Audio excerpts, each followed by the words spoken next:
Before we leave the ancient Greeks, we're going to also look at one of the other things that they have discovered, which is how to create a golden section rectangle. What we're going to do is start with a square. A square is equal on all sides.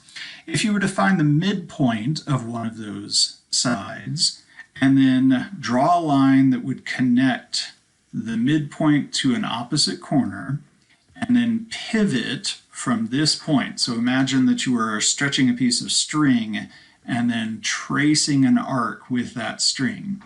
The point at which it would intersect with, in this case, the bottom edge, and then if you were to box that in, you're going to create a golden section rectangle. What's delightful, and you can tell it's important because it has an exclamation point, is that it has a smaller rectangle that is also a golden section rectangle. And if you were to find a square within that, you'd create another one, and oh, it's so exciting. And then if you draw curves, you get the golden spiral. Why do you care? Well, one thing that we want to do is to think about the shapes that our art frequently is. And a lot of times you're going to see art that is relating to the golden section rectangle.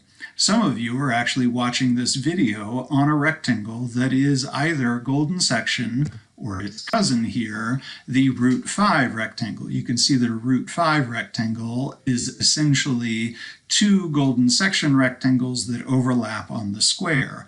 Or we have a square and then it swings both ways, or you can think of it as an altarpiece formation. This shape is something that we're going to see over and over and over again. So this shape is important in part because of the way in which it relates to us. You are actually made of a series of parts that will have the same proportional relationship of 1 to 1.618. If you look at your finger and you were to measure the distance between your first knuckle and the tip of your finger and compare that length as unit 1 to the distance between your first knuckle and your second knuckle is going to be roughly 1.618. We see this over and over again in nature, and that's one of the reasons why we see this proportional relationship, or its cousin, the root 5 rectangle that we're looking at here, in art over and over again. So, look at that.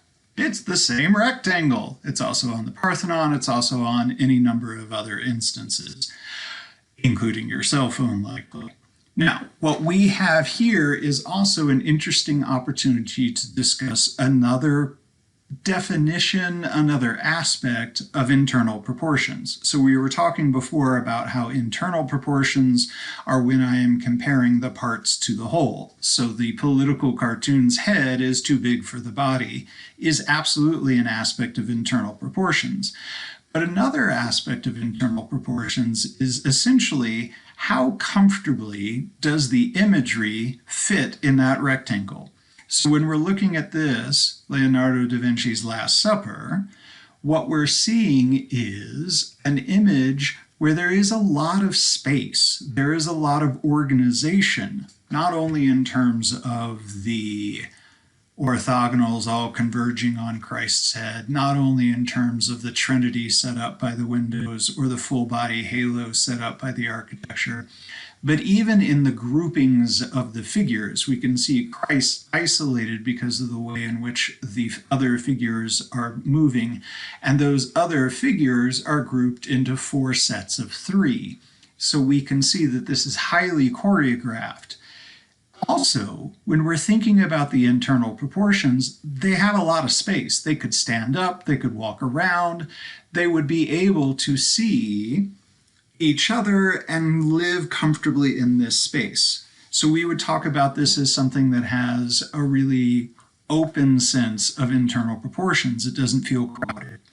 Incidentally, what's going on in this scene? Well, what's going on in this scene is Leonardo da Vinci is painting on the wall of a refectory in a monastery just outside of Milan. And a refectory is basically the cafetorium. It's the big multi-purpose room where most of the time it's where the monks eat, but every now and then they clear the tables out of the way and have a big argument about theology or something like that. So decorating the cafeteria with a picture of the Last Supper makes sense. Ooh, look at that. Jesus eats, I eat too. But also the Last Supper is, in this particular case, the moment where Christ is announcing that one of the disciples will betray him. What we're seeing then is the "I didn't do it" reaction from this guy, and over here St. James is practically fainting, and then over here, "I didn't hear what he said. What did he say? I didn't do it. It's not me." So we have the reactions of the different apostles here.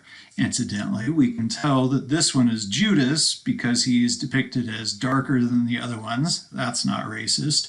And he's clutching a bag of money.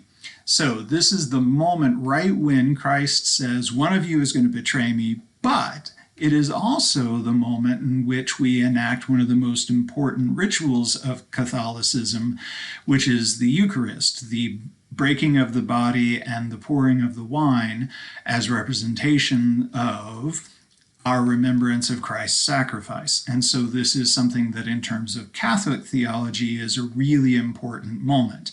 And you can see the way in which Leonardo da Vinci is trying to really reinforce the "this is all part of God's plan" aspect by the almost mathematical way in which the image is constructed. Everything is grouped, everything is neatly laid out.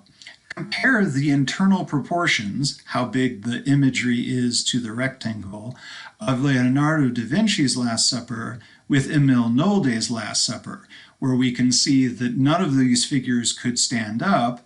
We would bonk our heads on the top of the painting if we tried. We can definitely tell Christ is here, and then we've got this sort of jumble of almost distorted figures representing the apostles. We also have one little spot for us to stand in as if we're part of the gang. In this case, Emile Nolde is not emphasizing the "it's all part of God's plan, it'll work out fine" quality that we had with Leonardo da Vinci's. He is going for the emotional, expressive moment, because what's also true of this moment in the biblical narrative is that Christ is already a wanted man. The Jews have called upon the Romans to arrest and crucify him. He is essentially hiding out and trying to have one last Passover meal. He's going to be arrested later this night. He's going to be killed the next day. And while it is still part of God's plan, Emile Nolde is emphasizing the sense of persecution, the sense of huntedness that is going on, and the "we're all in this together" aspect of how huddled and close everything is. The internal proportions here, how big the figures are compared to the rectangle, is much more claustrophobic, much more angsty. We are uncomfortable, and we are looking out to see who is going to betray us. So here we have an open, airy sense of internal proportions, and here we have a sense of claustrophobic, crowded. You can see that this is pretty closely related to the conversation that we were having previously about open form versus closed form. Here, a closed form composition where nothing really gets left out. Here, an open form composition where we barely see some of the apostles because they extend beyond the boundaries of the picture plane. Before we leave our conversation about internal proportion, however, we want to remember that sometimes internal proportion is parts to a whole in terms of how does the imagery relate to the composition. Other times, we're still going to use the phrase internal proportion, but we're going to talk about parts to a whole in terms of how the different things fit together. So for example, in this image, I think we can all agree that there are hugely exaggerated internal proportions on that figure. And you're right, that arm is really skinny.